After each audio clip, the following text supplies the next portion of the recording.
आज विश्व योग दिवस जून मासर 21 तारिख को सारा विश्वर विभिन्न स्थान में अंतर्जातीय योग दिवस भाव में पालन करुवा बेले आज कलाहांडी जिला नर्ला ब्लॉक परिसर में दिवस को पालन कर शिविर में उपस्थित अच्छा दिवसर महत्व कौन ए विषय आम आलोचना करवा नर्ला वीडियो अच्छा आम संगे जी कोच अच्छा सहित सर आमर सर अंतर्जातीय योग दिवस 2025 उपलक्षे आमर ब्लॉक स्तरीय और पंचायत स्तरीय 26 ग्राम पंचायत रे भी आयोजन माने बाहर ब्लॉक रे मध्य निर्देश थिला से संदर्भ रे आम ब्लॉक परिसर रे मध्य आमे योगा शिविर करछु पूरे ऑफिशियल सहित किछ पब्लिक मध्य आसी के योगदान करछथि हमर योगा एक्सपर्ट अच्छा बारिक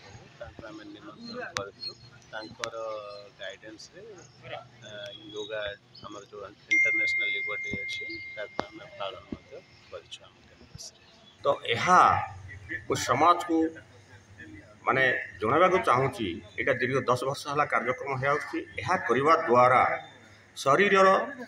माने प्रतिरोधक शक्ति बढ़िया सहित विभिन्न जावतीय रोगरू दुरारोग्य मुक्ति मिलता है। यह निरवच्छिन्न प्रक्रिया